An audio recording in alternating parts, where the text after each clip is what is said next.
பயங்கரமான புயலில் கொடிய அலையின் மத்தியில் காக்கும் கரம் கொண்டு மார்பில் சேர்த்தணைத்த அன்பை என்றும் பாடுவே.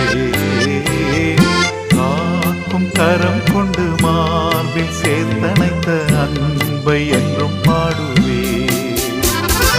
இயேசு என்னும் நாமமே என் ஆத்துமாவின் ஜீவன்.